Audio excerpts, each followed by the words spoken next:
The scroll is endless. The notifications keep pinging. Another day has left you feeling busy, drained, and strangely empty, as if you were running on a treadmill all day, but ended up exactly where you started. You collapse into bed, but your mind is still racing, replaying awkward moments and tomorrow's to-dos. What if you had a ritual? A 5-minute ceremony to close the books on the day, to sort the chaos into order, to extract the lessons from the mess, and to finally grant your mind permission to rest. The Roman Emperor, Marcus Aurelius, knew of this ritual. Amidst leading wars and managing an empire, his journal was his sanctuary. We now call it Meditations, but it was never meant for publication. It was his nightly debrief, the battlefield where he fought his anxiety, reinforced his character, and prepared for the chaos of the next day. He wasn't just writing. He was conducting a daily audit of his soul. You don't need to rule an empire to need the same practice. You just need 5 minutes and 5 questions that act as a sieve for your day, separating the trivial noise from the meaningful signal. Why this isn't journaling? It's mental architecture. For a Stoic, this practice isn't a diary. It's an active philosophy. It's the essential bridge between knowing what virtue is and actually living it. It's the difference between reading a map and actually taking the journey. This is a daily audit. You are the CEO of your own life, and this is your end-of-day report. Did your actions align with your values? Where did you waste resources? What will you invest in tomorrow? It's how you ensure your life is being built by design, not by accident. The 5 Stoic prompts. Your nightly debrief. This isn't about writing essays. It's about prompt engineering for a better mind. 1 to 2 brutally honest sentences per question is all it takes. Prompt 1. The virtue scan. Where did my character feel strong today? The concrete practice. Don't just ask a vague question. Hunt for specific evidence of the 4 Stoic virtues like a detective. Courage. Did I send that difficult email I'd been avoiding? Did I voice a contrary opinion in a meeting with grace? Justice. Did I listen deeply to someone instead of waiting for my turn to talk? Did I do my fair share without being asked? Temperance. Did I put my phone away during dinner? Did I walk away from a pointless online argument? Wisdom. Did I focus my energy on a problem I could actually solve instead of worrying about one I couldn't? The modern. Why? This isn't feel-good fluff. You're actively building your identity. You are collecting proof that you are the kind of person who acts with integrity. This reinforcement is what makes it easier to choose wisely tomorrow. Celebrate the micro wins. Prompt 2. The loving accountant. Where did I fall short of my own standards? The concrete practice. With the calm detachment of a scientist reviewing data, identify 1 misstep. I was overly critical of my partner during breakfast.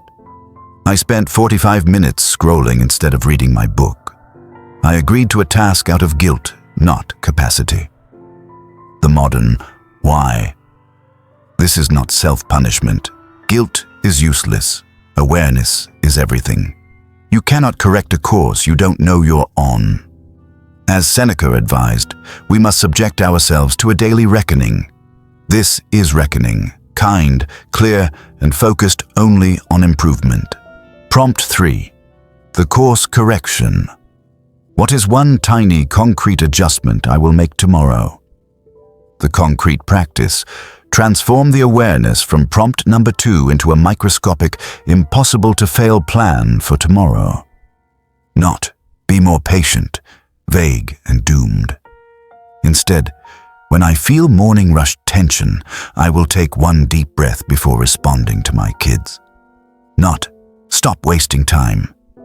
Instead, I will leave my phone in another room while I work for 1 25-minute block. The modern why. This is the golden bridge between reflection and action. Growth doesn't happen in giant leaps. It happens in hundreds of tiny, deliberate steps. This is how you build momentum. Prompt 4. The gratitude of privilege. Amor fati. What specific sensory detail was a gift today? The concrete practice. Move far beyond, I'm grateful for my health.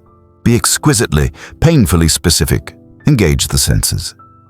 I'm grateful for the precise way the steam rose off my coffee this morning. I'm grateful for the sound of genuine laughter I shared with a colleague.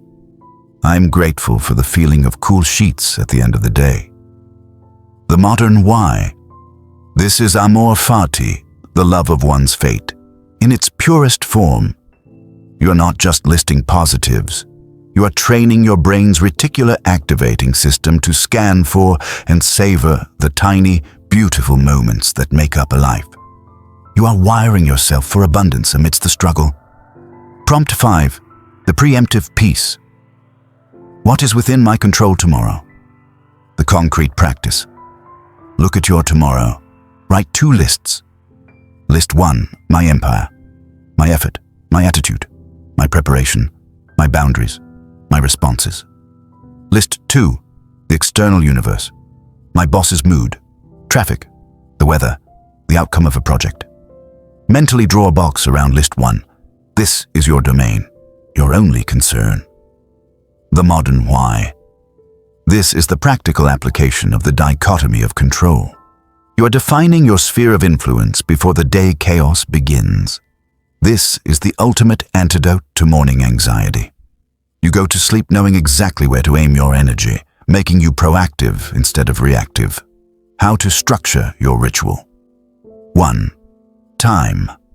5 minutes, ideally after the day's responsibilities are done, but before you're too tired. 2. Tool. A physical notebook. The act of writing by hand is slower, more deliberate, and more impactful than typing. 3rd mindset. Brutal, kind honesty. This is for your eyes only. No performance, no judgment. Just truth.